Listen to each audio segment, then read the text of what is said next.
Shalom. Okay, I know this is a little unconventional as to where I'm giving shir from. I know it's the former place of the 60 and the 95.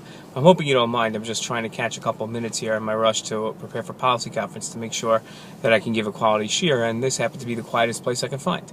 I'm sitting in the parking lot of the Publix in Miami Gardens, right after school, and this is a quiet place where I can film. So here we go. Okay, we're talking about Bereshis. We are in Perek. Let me check my notes here. Perek Chaf Daled Pasuk Lamed Vav, and the pasuk talks about Sarah giving birth. This is Sarah giving birth to Yitzchak, and it says that she gave birth after she became old, right? And the machlokas that we have between the Cheskuni and the Sforno is why the emphasis on the fact that she gave birth after she became old. There's a miracle that she gave birth, yes, after she became old. But why talk about the fact that it was after she became old? What's the idea of that fact that after she became old? So if we examine it, let's look at what the Cheskuni says. Let's look at the Cheskuni first and see what he says. The Cheskuni says that after she became old, it's to address the fact that no one thought that Avram could have a child through Sarah. Right, that's the idea that no one thought that Avram could have a child through Sarah because she had become old, and that's expressing to us what the problem is of the fact that she became old. Okay, now what's the concept here? What's the concept that the Cheskuni is referring to? So what I'd like to say is that it's talking about the Mesorah. That what was happening here with the Avos, with our forefathers and the Imahos and our matriarchs, is the idea that this is more than just a family that happened to have ideals and values. What this was a family that was setting up the chosen nation. Right away, this is a debate whether Avram and Sarah were Jewish or not, but whether or not you consider them full-fledged Jews or Judaism as we know it only started at Har Sinai, no matter how you feel about that, there's no question about it that Avram and Sarah, and then Yaakov and Rivka and Leah and Yaakov, and Yitzchak and Rivka and Yaakov and Leah and Rachel. There's no question these were our matriarchs, our patriarchs. These are the people that set up our nation to what they were going to be. They set our values. They were the reason why Hashem chose them to start the eventual nation that would be the chosen people.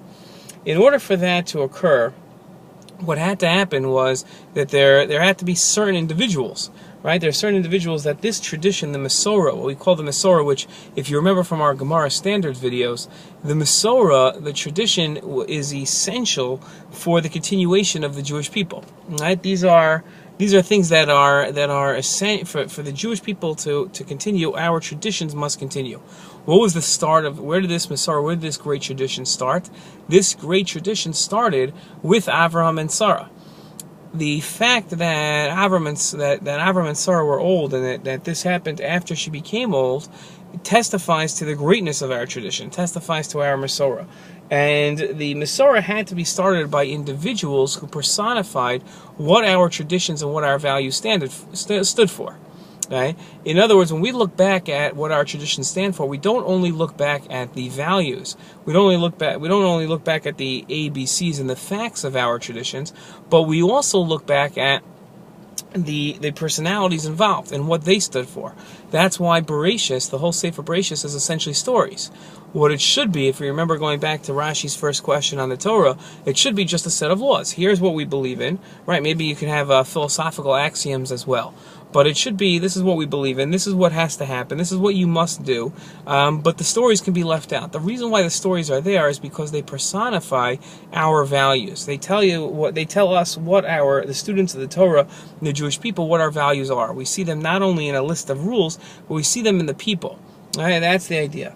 So what we had to see, the concept here was that Sarah had to be part of the Mesorah. Right? Sarah had to be the one. Why? Because why did she have to be the founding matriarch? Because of what she stood for and how she acted. Right? That was the idea. The Mesorah had to be brought through her because of her incredible character. We couldn't have a tradition, we couldn't have a Mesorah that didn't include Sarah. Without her, right? So that without Sarah giving birth to the next generation, then the next generation wouldn't be what the Jewish people turned out to be. the nation that believed in a set of set of morals and ethics that really personify the Jewish people, right? If it wasn't them, if it wasn't those people, so then the morals and ethics, yes, they existed separate from Avram and Sarah, and yes, of course, they existed separate than their children. But without them, these morals and ethics wouldn't have found a home in order to carry it on. The Jewish people are not just, right, we call ourselves the people of the book. We're not just the people of the book in terms of, it's not just about the book, it's about the people. In order to have a proper tradition, the people had to be involved. And those people, those personalities, were Avram and Sarah. The reason, according to the Cheskuni, that the pasuk mentions that Sarah became old was to emphasize Sarah. Sarah became old, right? Even though she became old, right? And really, what could have happened was, okay, Avram should have the next generation through somebody else, but Sarah, even though she was old, the birth had to happen through her. That's the Cheskuni's point, that it had to be Sarah. Okay, so that's one idea. That's the concept that it was Sarah because of Sarah's character. Okay, let's look at what the Sforno says. The Sforno says that the phrase after she became old states that it was to tell us why Yitzchak was dear to both Avram and Sarah. Why? What does that mean that Yitzchak was dear? Yitzchak was the kid, right, that was born after Sarah became old, and Yitzchak was dear to them because because he was born when Sarah was old, right? What's the idea? And the concept is as follows. So rare things are much more valuable to us, right? When we have a lot of something or something is easily to come by, we don't treat it so special, right? That's not it's not as special as something that's rare, right? So that's the concept. And what do we mean by here, right? When something is rare, we try harder to get it. And when we put our effort and our resources into something, so that thing takes on greater value for us, right? This is obvious to us, right? The more this isn't something that has to be proven. The more that we all know this. We know this inherently. The things that we really care about, the things that are so important to us, we tend to strive harder after. We strive to put more effort into. And since we put more effort into them, they take on more value because we've invested ourselves in them. That's the idea, right? That's the idea of things that are more valuable, things that we care about more. We put more effort into them. Sarah and Avram prayed for years to have a child, right? They were in their 90s. It's literally 60 to 70 years worth of prayer where they said, okay, we believe in something firmly. We believe in a monotheistic set of morals and values where our ethics stem from our belief in one God. It's not just that we have one God, we believe in one God, and therefore we have to live up to that promise. But it's where we believe firmly that there is this one God, and therefore there's a specific way we must act. That's not just something for Avram to perfect himself. That's not what Sarah had to perfect themselves. But different than, let's say, a Noach or a Metushelach who also believed in God, also believed in an ethical system of life. What this does is it says this has to be passed on. That was Avram and Sarah's belief. It had to be passed on. And while people can have students and they can have followers and they can lead them and teach them this tradition and pass the tradition on to them, really tradition has to be passed on through one's children. That's where one sees the real formation of their personal tradition, their personal legacy passed on is through their children. Having students is great, having followers is great, but Avram and Sarah knew that in order for this tradition to truly be passed on, it had to be passed on through children. And Avram and Sarah were barren, they were childless for years. We're talking 60, 70 years they were childless. They didn't have that person to give this tradition over to.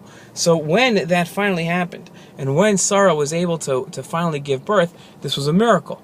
It was great. And what the Sforno is concentrating on is that the birth that Sarah experienced, Yitzchak's birth, had to be miraculous. So when the pasuk says, and she had become old, well, what's the idea? Why are we stressing the fact that she gave birth and stressing the fact how old she was?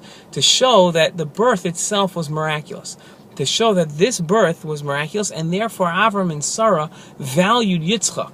The value that they had in Yitzchak was more so than had they had Yitzchak some 50 years before. They understood the value of Yitzchak.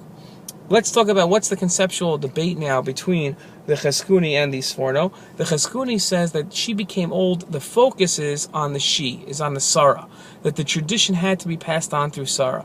That this system of values and morals and ethics that we had, that had to be passed on through Sarah, because Sarah embodied and personified the values of an ethical monotheistic lifestyle, where one's morals and values stem from their belief in one God. When it comes to the Sforno says no, she became old refers to the fact that she was old and she gave birth anyway. That was the idea of she became old. She became old teaches us that the birth was miraculous. And since the birth was miraculous, Avram and Sarah treasured Yitzchak so much more because they had put so much effort into their prayers in order to have a Yitzchak. When they finally had him and how old and how many prayers and how much effort was put in, they treasured him that much more. And that's the conceptual debate. I hope you enjoyed this year. I can't wait to see your thoughts in the quiz and how you understood it. Shalom. Miss you guys.